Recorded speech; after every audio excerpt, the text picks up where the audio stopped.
안녕하세요. 초등학교 다니는 딸 하나 키우는 30대 엄마이자 가장입니다. 혼자 계신 친정엄마와 아이와 함께 얼마 전 타운하우스에 입주해 재미나게 살고 있습니다.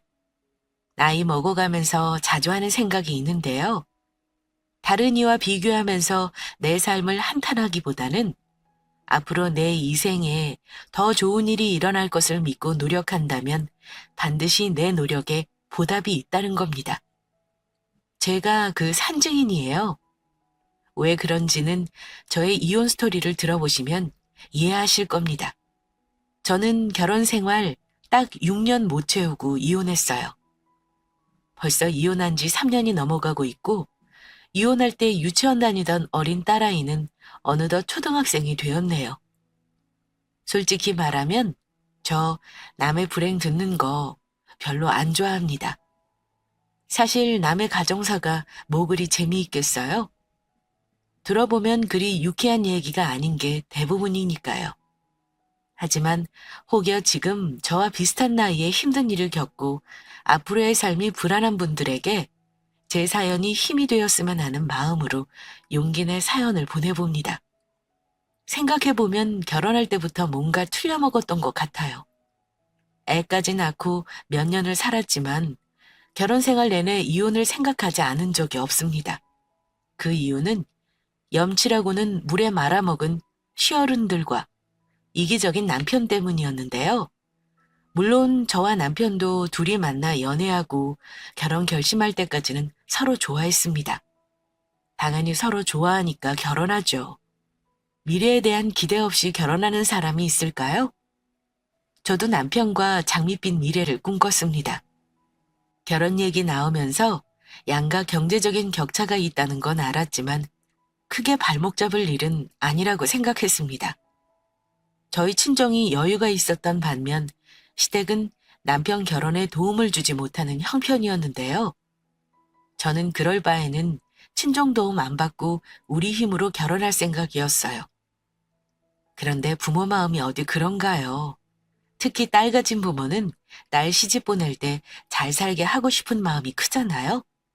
그래서 굳이 따지자면 저는 친정엄마 도움 많이 받고 결혼했습니다.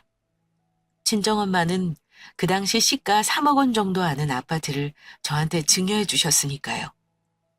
이혼할 때 그것보다 훨씬 오른 가격으로 팔았지만요. 시댁에서 고맙다는 말 들을 거 기대한 건 아니었어요. 그래도 저는 내심 시부모님이 아들 편하게 장가 보내는 거 좋아하시고 저도 그만큼 예뻐해 주실 거라 생각했는데요.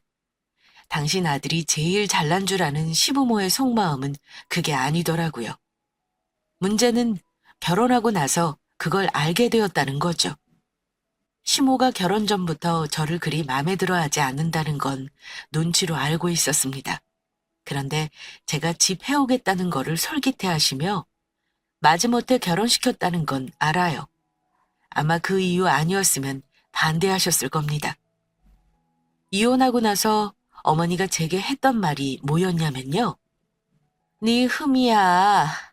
결혼할 때 집 해온 걸로 덮은 거지. 아들 장가 보낼 때 며느리 욕심 안 부리는 시어머니 대한민국에 없다. 홀어머니가 키운 외동딸 어느 집에서 좋아하겠니? 그래도 네 친정엄마가 경우가 있는 분이라 내가 이해한 거다. 결혼했으니 앞으로는 시댁에 더 잘하고 남편한테 잘하면 되는 거야. 어머니가 하는 말 듣고 알았습니다. 제가 이쪽 집안에서는 힘 있는 예비 며느리였다는 걸 말입니다. 지금 성격 같으면 그 말 듣고 한마디 따지기라도 했을 텐데 그때는 내가 지금 무슨 테러를 당한 건지 알아차리지도 못하고 순간 할 말이 생각나지 않아 어버버거리기만 하다가 얼결에 대답까지 하고 말았습니다.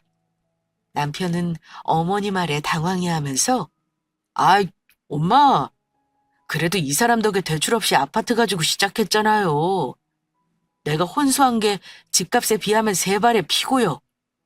우리 이제 가족 됐으니까 엄마도 우리 집사람 좀 잘 봐줘요. 요즘에 집 해오는 며느리가 어디 있어요? 아들, 잘 모르나 본데 뒷집 영석이네는 꼴랑 7급 공무원인데도 교사 마누라가 집 사는 돈 다 보태줬다더라.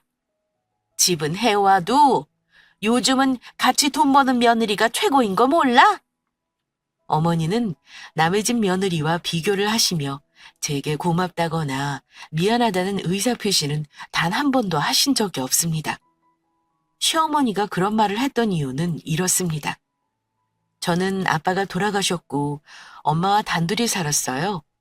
아마 시어머니는 그 점을 마음에 안 들어 하셨던 것 같습니다. 제가 형제자매 없는 무남동녀 외동딸이기도 했고요. 하지만 다행스러운 건 친정엄마가 화장품 관련 사업을 하셨는데 꽤 수입이 좋으셨습니다. 직원도 10명 이상 있었고요. 과천에서 7억짜리 아파트 자가로 가지고 계시고 상가도 소유하고 계셨습니다. 한마디로 먹고 살 걱정 없고 제 수입 없어도 어머니 노후가 준비되어 있었어요. 남편은 저희 엄마가 사업하고 있는 건 알고 있었는데 재산이 얼마나 있는지 정확히는 몰라요. 제가 자세히 얘기한 적도 없었고요. 하지만 결혼 비용으로 고민할 때 제가 집 문제 해결한 거 보고 나서 친정엄마에게 마치 아들이라도 된 것처럼 참 잘했습니다. 장모님, 제가 서연이랑 결혼하면 장모님 아들처럼 잘할게요.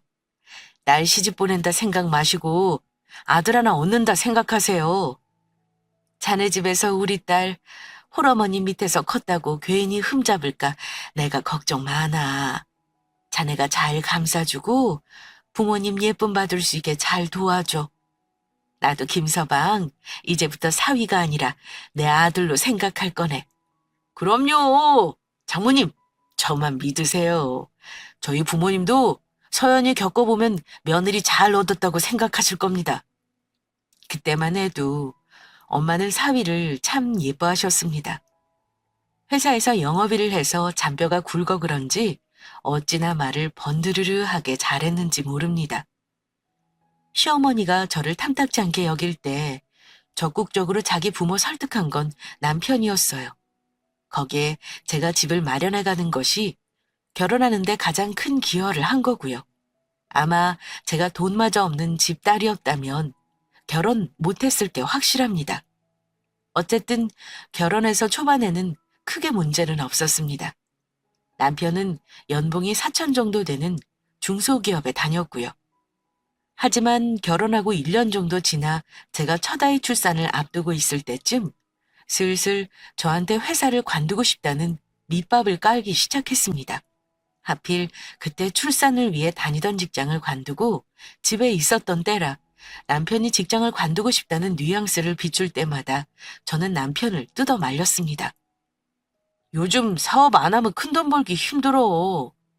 장모님도 혼자 사업하시면서 저렇게 승승장구하시는데 젊은 내가 못하겠어? 이런 월급으로는 나중에 애들 태어나고 나면 하고 싶은 거 하나도 못하고 산다니까. 나이 1살이라도 젊을 때 사업 시작해서 돈 버는 게 현명한 것 같은데 당신 생각은 어때? 당신 연봉이 아주 적은 건 아니야. 당신은 사업이 얼마나 힘든 건지 잘 모르는 것 같다. 남의 주머니에서 돈 꺼내오는 일이 뭐 그리 쉬운 줄 알아? 엄마가 그 정도 하실 때까지 얼마나 힘들게 사셨는데 나는 매월 고정적으로 나오는 월급이 좋아. 해마다 연봉이 오를 거고 나중에 나도 애 낳고 나서 일 알아볼 테니까 경험도 없이 사업하겠다는 말은 제발 하지 마. 저는 남편이 사업하는 거 반대하는 입장이었습니다. 저는 엄마가 성공을 그냥 이룬 게 아니라는 걸 옆에서 본 자식으로서 얼마나 힘든 일인지 누구보다 잘 압니다. 그런데 성공한 결과만 보는 남편이 좀 한심해 보였어요.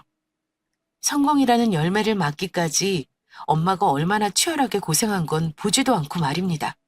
게다가 아이도 태어나는데 덜컥 회사를 관두겠다고 말 꺼내는 것도 제 입장에서는 이해가 가지 않았습니다. 만약 남편이 그때 내 말 듣고 회사 생활을 성실히 했더라면 글쎄요. 저도 이혼을 선택하지는 않았을지도 모릅니다. 어쨌든 그때 남편이 굳이 사업을 하겠다고 저를 설득했던 이유는 시댁에도 있었습니다. 시댁은 광주에 사시는데 그 당시 전세 2억짜리 28평 아파트에 사셨어요. 전세로 살고 있지만 따로 빚이 있거나 한 건 아니었습니다. 시아버지가 퇴직하신 후에 편의점을 차렸다 잘 안 되시는 바람에 빚만 늘어서 그걸 해결하느라 집을 팔 수밖에 없었다고 들었어요. 손이 신우 한 명 있는데 신우도 결혼해서 시댁이랑 15분 거리에서 살고 있었습니다. 저야 원래 과천에서 살았고 남편도 직장이 이곳이라 시부모님을 따로 모실 생각은 없었습니다. 대신에 남편은 시부모님을 금전적으로 도와주고 싶어 했어요. 시아버님이 지금 아파트 경비일 하고 계셔서 150씩 벌고 계시고 저희 50만 원, 신우 30만 원씩 매달 들여와서 생활에 크게 어려움은 없다고 알고 있었고요. 시댁에는 용돈 드리면서 친정 엄마에게는 10만 원도 안 드리는 거 어찌 보면 제 입장에서는 서운할 수도 있는 일이었어요.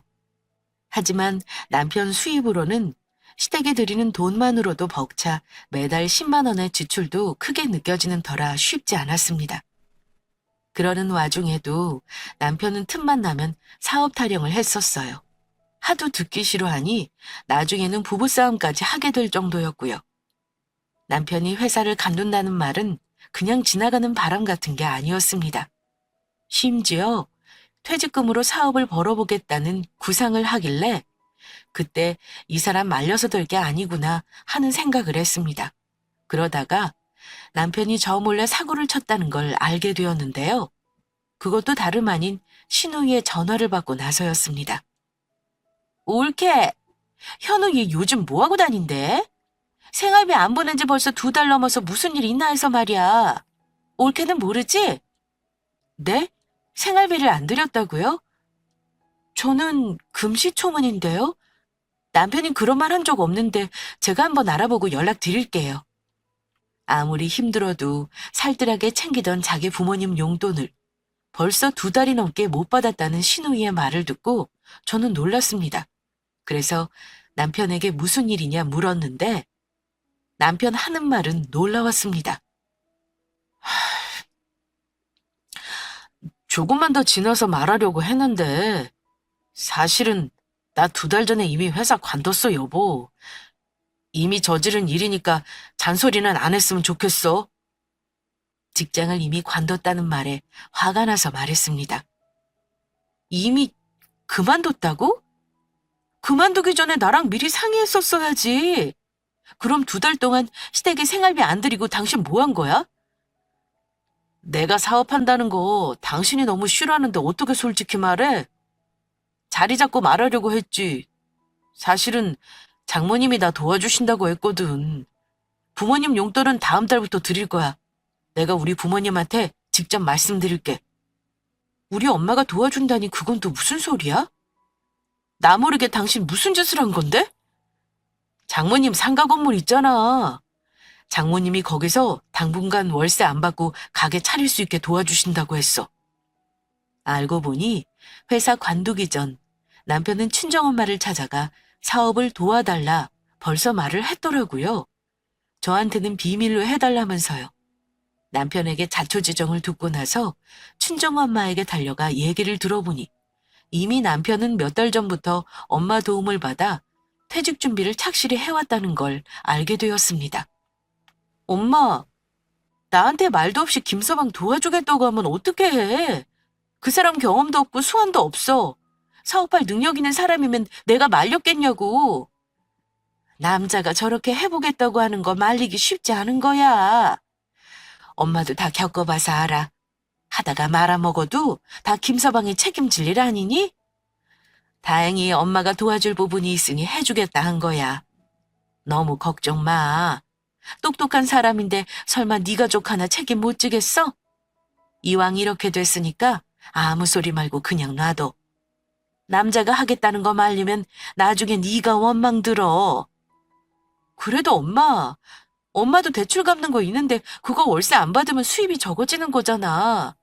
그 사람 집에서는 하나도 도와주는 거 없는데 왜 엄마가 나서서 도와주냐고. 내가 마음이 안 좋아서 그래. 걱정 마. 네가 말 안 해도 김서방 사업 잘 되면 내가 월세 2배로 따박따박 챙겨받을 거다. 말은 그렇게 하시지만 저는 엄마 마음을 다 압니다. 시집을 올 때 엄마가 집 해주신 것도 고마웠지만 자식이 힘들게 버는 돈 못 받겠다며 월세까지 안 받겠다는 엄마에게 너무 죄송스러웠습니다. 그동안 친정엄마한테 꼬박 용돈 드렸던 적도 없고 가끔 명절이나 생신만 용돈 드리는 게 전부였거든요. 딸 있는 게 무슨 죄라고 매번 조건 없이 베푸는 엄마에게 감사하면서도 죄송하고 마음이 좀 복잡했습니다. 그런 거 모르고 해맑게 도움만 바라는 남편이 너무 밉기도 했고요. 엄마는 상가 건물을 월세를 안 받는 건 물론이고 남편이 돈이 부족하다는 거 알고 가게 인테리어까지 지원해 주셨어요. 인테리어 비용하고 가게 물품 사는 것만 거의 2천 가까이 들었습니다. 친정엄마의 아낌없는 도움으로 남편은 엄마 상가 건물의 체인점으로 무인 반찬 가게를 차렸습니다. 자기 딴에는 편하게 사업한답시고 그런 업종을 선택한 거였어요. 무인이라 인건비 쓸 일 없고 물건 관리 외에는 크게 관리할 게 없다고 생각했던 것 같습니다. 하지만 하늘 아래 뭐든 쉽게 얻을 수 있는 건 없는 법이죠. 제가 봤을 때는 일단 업종 선택부터 잘못했습니다. 거긴 주변이 아파트나 주거지역이 거리가 있는 편이어서 차라리 식당을 냈다면 잘 되었을 겁니다. 주변에 공장이랑 회사만 있는데 뜬금없이 무인 반찬 가게가 잘 될 리가 있나요? 어떤 사업이든 유동인구가 정말 많거나 자리가 정말 좋지 않은 이상은 제대로 수익 나기가 어려운 법이잖아요? 남편이 패기 있게 벌린 가게가 매출이 안 나오면서 그때부터 남편과 경제적인 문제로 불화가 시작되었습니다. 물론 장사가 하루아침에 판가름 나는 건 아니지만 그래도 장사가 너무 안 되어서 재고 처리로 손해보는 액수도 꽤 되었습니다. 다 빼고 나면 수익 남는 게 150에서 180 정도였고 그러면서 저한테 생활비로 쓰라고 매달 50만 원씩 주더라고요. 건물 월세를 안 내고 있는 게 천만 다행이었죠. 남편도 힘들긴 했을 겁니다. 큰 소리 뻥뻥 치며 사업하겠다 해놓고 고전하고 있으니까요. 자기 맘대로 일 저질러 놓고 뜻대로 안 되니까 제가 무슨 얘기만 하면 짜증부터 내고 화를 내기도 했습니다. 저는 저대로 남편이 주는 생활비 50만 원을 가지고는 생활이 너무 힘들었습니다. 친정 엄마에게 손 벌리는 건 죽어도 싫었는데 엄마는 제가 말 안 해도 어찌하셨는지 저를 도와주시기까지 하셨습니다. 엄마 얼굴을 미안해서 도저히 못 보겠고 남편이 저러고 있는 꼴을 더 이상 못 보겠어서 남편에게 참다 얘기했어요. 차라리 여기서 더 손해보기 전에 접고 일자리를 다시 알아보는 건 어때?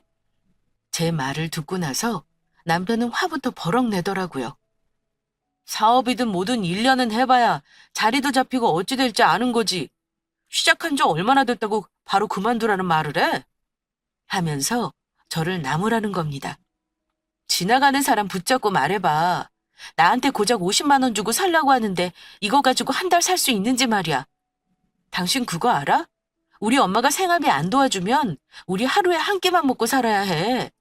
엄마가 도와줘서 일 버렸으면 잘하든가. 안 될 것 같으면 비치기 전에 접는 것도 방법인 거야.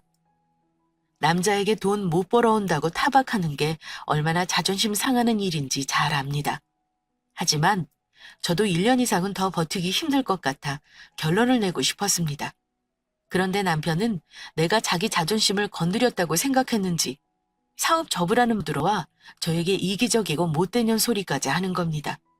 엄마는 사위랑 딸 잘 사는 거 보겠다고 도와주신 건데 이렇게 안 되는 걸 알면 너무 속상하실 것 같아 벙어리 냉가슴 할 듯 말도 못했습니다.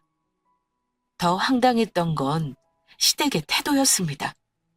명절에 시댁에 내려갔더니 시부모님이나 시누는 남편이 일 저질러 놓은 건 탓 안 하고 다 저한테 뭐라 하시는 겁니다. 네가 집에서 애만 볼 게 아니라 남편 일도 좀 도와주고 그래라. 네 친정엄마가 사업하신다며? 그럼 옆에서 보고 배운 게 있잖니. 우린 멀리 떨어져 사는데 도와주고 싶어도 그럴 수가 없는 거 알 거 아니야. 남편 힘들 때일수록 마누라가 중요한 거야. 영 힘들면 친정엄마한테 도움을 좀 받는 것도 생각해봐라. 힘들면 친정엄마에게 손 벌리란 말을 대놓고 하시는데 좀 짜증이 나더라고요. 그때 친정엄마는 가까이 산다는 이유 하나로 육아까지 도움 주고 계셨는데 제가 해드리는 게 아무것도 없었던 상황이었습니다. 남편 사업이 어려운 와중에도 꼬박꼬박 용돈은 받아가시면서 저런 말까지 하시니까 정말 할 말이 없더라고요. 우리 친정엄마는 무슨 죄가 있어서 시집 보낸 딸 생활비도 보태주고 건물 월세도 안 받고 애까지 봐주면서 사셔야 하는 건가요? 그거 고마워하는 사람은 시댁 식구 중에 아무도 없었습니다. 가장 혜택을 보고 있는 남편조차 말입니다. 그런데 거기서 2년을 넘게 버티고도 도무지 나아질 기미가 안 보이니 남편이 갑자기 저한테 이러더라고요. 장모님 상가에서는 이제 그만해야 할 것 같아. 그 말 듣고 저는 남편이 이제 정신 차렸나 보다 했습니다. 그런데 제 예상을 뒤엎고 한다는 소리가 아무래도 자리가 안 좋아서 장사가 안 되는 것 같아. 내가 요즘에 목 좋은 자리 알아보러 다녔거든. 마침 3,000세대 입주하는 아파트 상가 임대를 하더라고. 알아봤더니 1층이라 월세가 조금 비싸긴 한데 그래도 여기보다는 나을 것 같아. 관두는 게 아니라 자리를 옮겨서 계속하겠다고? 거기 가서 잘 된다는 보장은 있어? 해봐서 알겠지만 쉬운 일 아니라는 거 당신 경험했잖아. 나는 그냥 가게 접고 다른 일 했으면 좋겠어. 제가 이렇게 말하니 남편은 당신은 결혼해서 이제까지 내가 하는 일은 뭐든지 그렇게 반대하더라. 한 번이라도 내 편 들어주고 지지해 준 적 있어? 이러면서 제게 화를 내는 겁니다. 우리 엄마가 2년 넘게 그 자리 월세도 포기하고 나 생활비까지 도와주신 거 당신 고마운 건 모르지? 그만큼 했으면 된 거 아니야? 우리 엄마는 뭐 돈이 넘쳐나서 우리 도와주시는 줄 알아? 그래도 장모님은 여유가 되시잖아. 그럴 때 자식한테 도움 줄 수도 있는 건 당연한 거 아니야? 부모 자식 간이라도 당연한 건 없어. 우리 엄마가 능력이 없었으면 당신 어쩌려고 그런 거야? 제가 그렇게 반대를 했음에도 불구하고 남편은 자기 고집을 꺾지 않았습니다. 심지어 남편은 우리 엄마에게 가게를 뺄 테니 세입자가 들어오면 월세 받은 걸로 자기 월세를 지원해달라고 뻔뻔하게 요구까지 했습니다. 제가 분통이 터지는 건 엄마는 사위 말을 듣고는 그걸 또 생각해보겠다고 여지를 주시더라고요.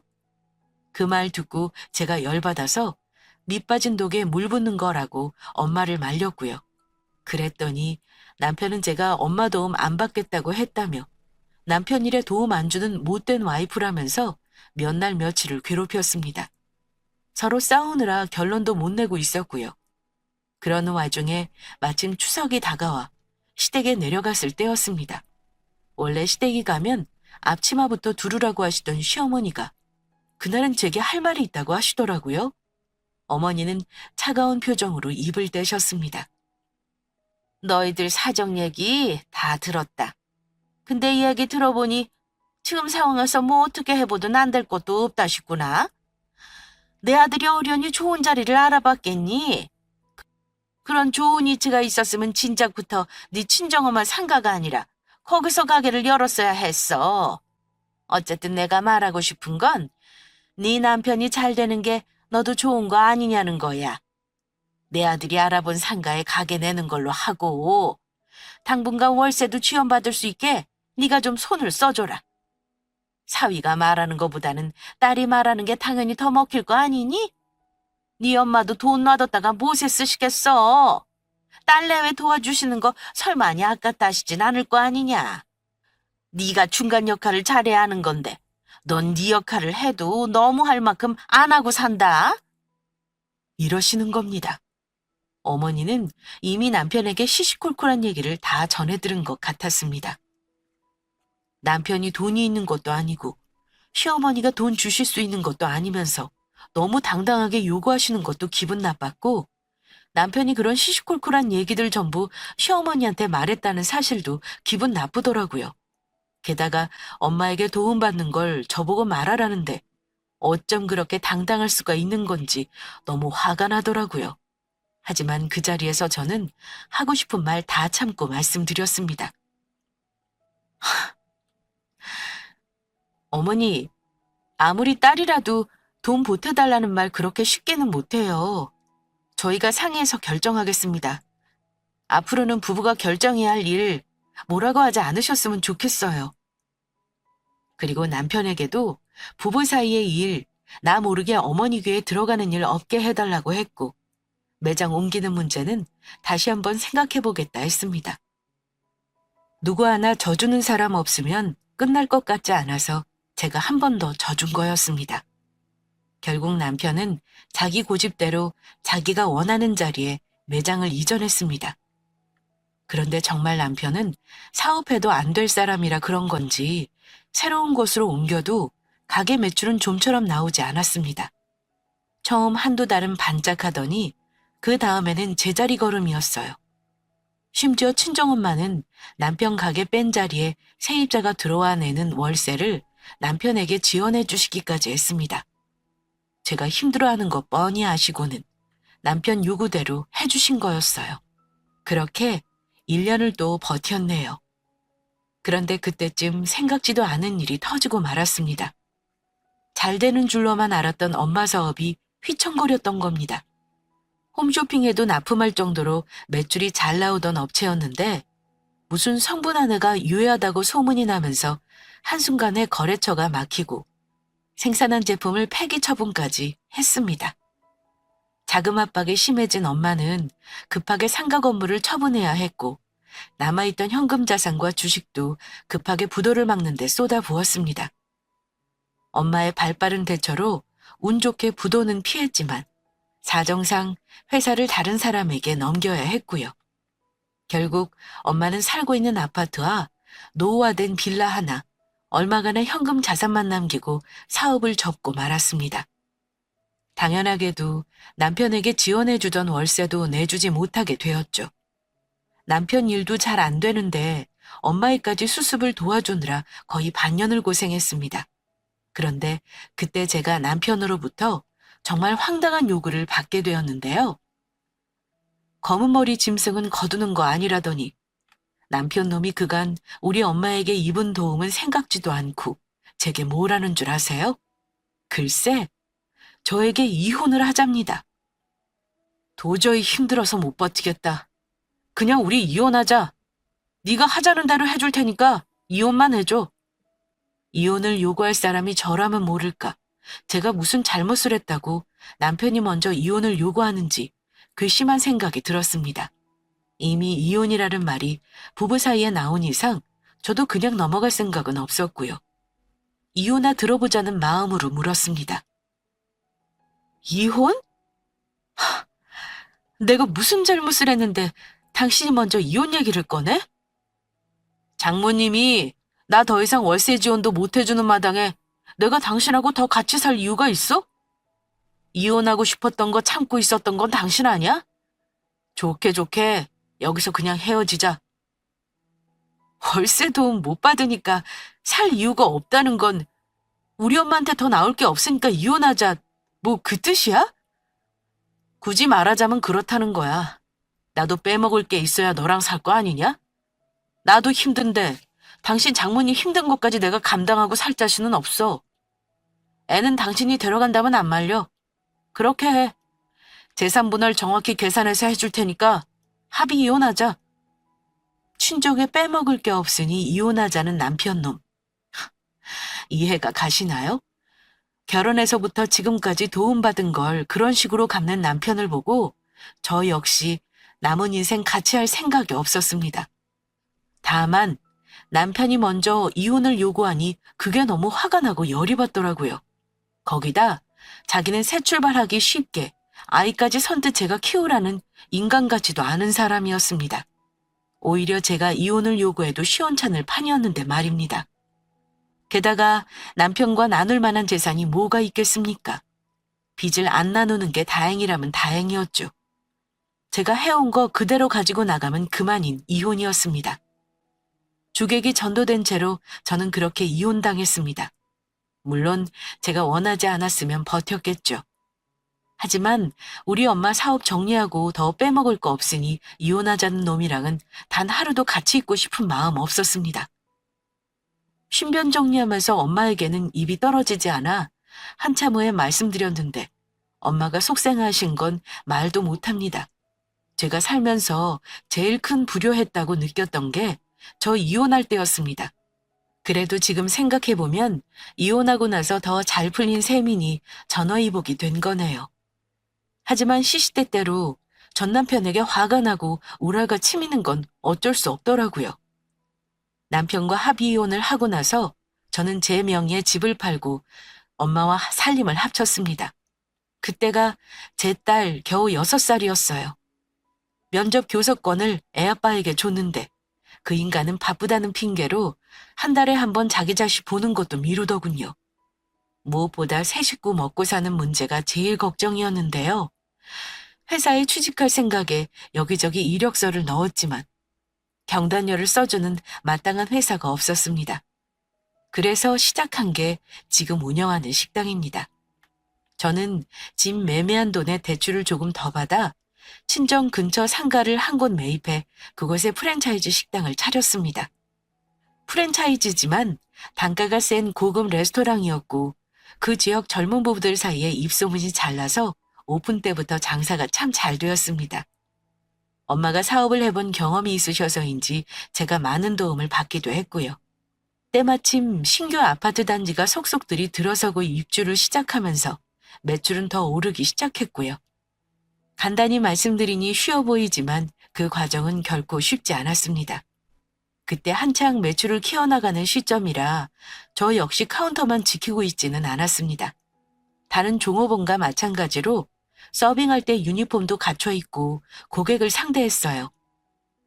이혼한 지 3년이 다 되어가면서 상처가 무뎌지기도 했고 전 남편에 대한 분노가 가게 매출로 치료가 되더군요.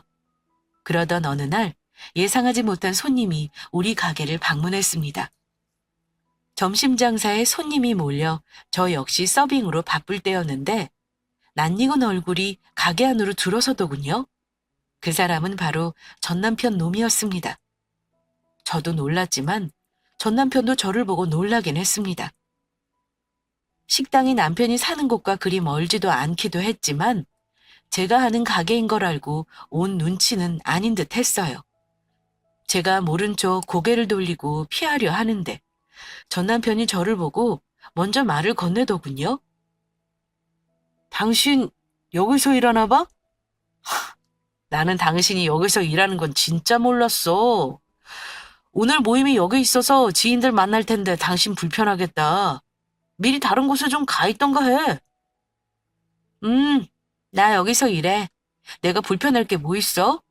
당신이 불편하면 다른 식당으로 옮기던가. 아마도 제가 여기서 종업원으로 일하는 줄 알고 있는 듯 했습니다. 기회 줄 때 다른 데 가 있지 그래. 당신 아는 사람도 있을 텐데 안 불편해? 내가 당신 피할 이유가 뭐가 있는지 모르겠다. 죄 지은 것도 없는데 내가 왜 피해야 하지? 역시 당신은 한마디를 안 주네. 그래, 이혼하고 나랑 살 때보다 잘 살긴 하냐?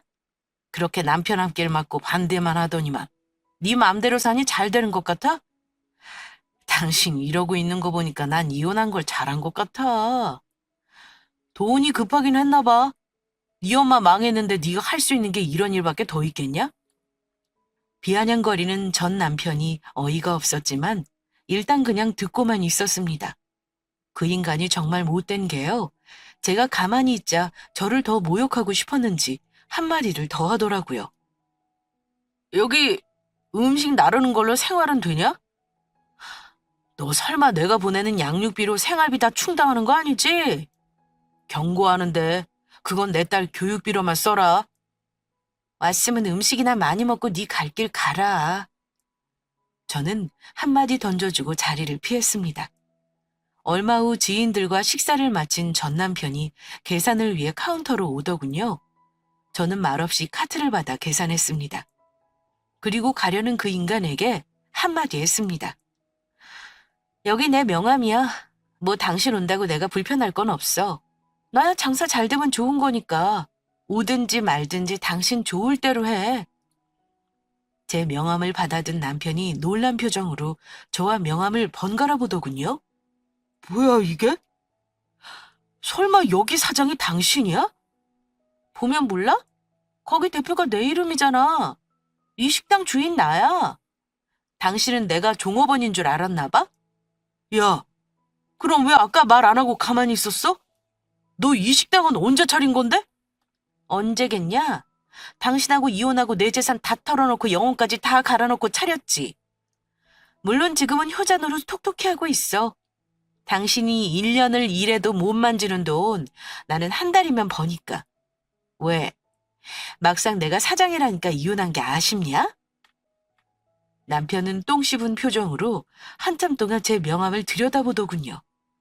나는 이혼하고 사업도 망했는데 너는 그렇게 내 사업 반대하더니 대박 났다 이거야? 그렇게 소원 좋았으면 나 사업할 때 도와줬어야지. 처음부터 안 될 사업을 내가 왜 도와? 당신이 내 말 듣고 때를 기다렸으면 이렇게 되진 않았을 거야. 분명히 말하는데 이혼 얘기 먼저 꺼낸 건 내가 아니라 당신이야. 나는 겨우겨우 택배 상하차에서 양육비 너한테 보내고 근근히 사는데 너는 편하게 산다는 거네? 좋겠네. 아주 좋겠어. 전 남편은 제가 잘 풀리는 거 보고 배알이 꼴리는지 끝까지 비아냥거리길래 꼴 보기 싫어 장사 방해하지 말라고 가게에서 쫓아냈습니다. 솔직히 통쾌했습니다. 이혼하면서 남편에게 딱히 복수한 게 없었는데 제가 잘 사는 거 보여준 것만으로 속이 다 시원하더군요. 그런데 그 일 있고 나서 일주일쯤 후에 그 인간이 제 식당에 또 찾아온 겁니다. 당신 여긴 왜 자꾸 와? 오늘은 뭐 먹으러 온 건 아닌 것 같고 할 말 있으면 빨리 하고 가줄래? 보는 눈이 많아서 불편하거든? 그랬더니 그놈이 그날 컨셉은 불쌍함으로 잡았는지 저에게 이런 말을 하는 겁니다. 내가 고민을 좀 해봤는데 우리 다시 합치는 게 어떨까? 아무래도 우리 딸내미 앞날을 위해서 부모가 온전히 있어야 하지 않겠어? 그 인간이 저렇게 나오는 이유가 뭐겠어요? 저한테 뽑아먹을 게 생겼으니 애 핑계를 대며 감히 재결합 얘기를 꺼내는 거죠. 무슨 개 같은 소리냐? 다은 아빠야. 제발 정신 차려. 나한테 그나마 애 아빠라는 이름으로 불리는 거 다행으로 생각해라. 당신이 나한테 다시 합치자 그러면 내가 얼른 얘 쌓을 줄 알았어? 내가 버린 똥차에 내가 미쳤다고 다시 타겠니? 제발 꿈 깨. 내 가게 욕심나서 그러는 거 나 다 알아. 당신은 그런 사람이니까. 똥차? 너 말 다 했어? 당신 가게 욕심나서 그런 게 아니라 우리 애를 생각해서야. 그리고 기왕에 하는 거 당신이랑 나랑 힘 합쳐서 하면 더 좋은 거 아니야? 당신도 평생 남자 없이 혼자 살 건 아니잖아. 어머, 말 한 번 잘했네. 그건 걱정 마. 나 당신보다 훨씬 좋은 사람 지금 만나고 있으니까. 당신보다 나이도 어리고 훨씬 잘생기고 돈도 잘 벌어. 자기 사업도 얼마나 잘하는지 당신하고는 비교도 안 될 정도야. 제 말을 듣고 그 인간이 움찔하더군요. 설마 제가 남자를 만나고 있다고는 생각도 못했겠죠. 제가 재혼은 안 해도 이 젊은 나이에 평생 남자도 못 만나고 살아야 하는 건 아니잖아요? 이혼한 지 몇 년이나 됐다고 벌써 남자를 만나. 너 우리 딸한테 계부 만들어줄 생각이냐? 능력 없고 아비노릇 못하는 당신보다는 100배 나은 사람이야. 남남인데 별걸 다 참견질이네? 제 대답에 그 인간이 한숨을 푹 쉬더라고요. 구구절절 제가 하는 말이 맞잖아요. 말싸움 해봤자 누가 손해겠습니까? 이혼해서 남남이 된 마당에 그 인간하고 이런 입씨름을 하는 것 자체가 어이가 없었습니다. 할 말 다 했으면 가달라고 하자 그 인간은 잔뜩 절망한 표정으로 이러더군요. 마지막으로 다시 한번 말할게. 다은 엄마, 정말 나랑 다시 해볼 생각 없는 거야? 말 같지도 않은 소리 그만해. 당신이 생각해도 개소리 같지? 다시는 당신 볼 일 없었으면 좋겠다. 아, 그만 내 가게 나가줘. 전 남편은 그 이후 제 가게를 더 이상 찾아오지 않았습니다. 다른 이유보다 제가 본인보다 더 나은 남자 만나고 있다는 거에 자존심이 상했겠죠. 제가 그 인간 성격을 잘 아는데 아마 제가 다른 남자랑 비교하는 거 생각나서 며칠 밤을 잠도 못 잤을 겁니다. 사실은 저 만나는 사람 같은 거 없습니다. 이혼하고 나서 사느냐 죽느냐 하는 절박한 마음으로 살다가 이제야 겨우 여유를 찾았는데 남자 만날 시간이 어디 있겠어요? 아이를 생각하면 그럴 마음도 아직은 없고요. 시간이 조금 흐르면 또 모르죠. 좋은 인연이 나타날지도요. 남자를 안 만나겠다고 철벽치고 사는 건 아닙니다. 다만 지금은 그럴 때가 아니고 더 중요한 게 있으니까 거기에 집중할 뿐이고요. 솔직히 말하면 이혼 후 해소되지 않은 우라 때문에 많이 힘들었는데 전 남편 놈과 그 신랑이 이후로는 마음의 병이 치유된 것 같습니다. 요즘은 잠도 깨지 않고 잘 자니까요. 이혼하고 아이까지 키우는 분들은 아마 많이들 불안하실 겁니다. 과연 아이 데리고 혼자 잘 살 수 있을까? 경제적으로 어려워지면 어떡하나 하는 걱정이 대부분일 거예요. 제가 꼭 말씀드리고 싶은 건요. 꼭 부자가 되지 않더라도 아이에게 엄마 노릇을 할 수 있는 길은 많다는 겁니다. 저도 결혼해서 집에 있었지만 어떻게든 살려고 노력해서 이만큼 성공했으니까요. 그러니 이혼을 무서워하지도 말고 이혼을 당하지도 않으셨으면 좋겠어요. 당당하게 이혼하고 나서 남편 놈보다 훨씬 잘 사는 걸 복수하셨으면 합니다. 저의 이혼 성공 스토리는 여기까지입니다. 긴 사연 들어주신 구독자분들께 감사드려요. 늘 행복하시길 바라며 제 얘기를 마치겠습니다. 감사합니다.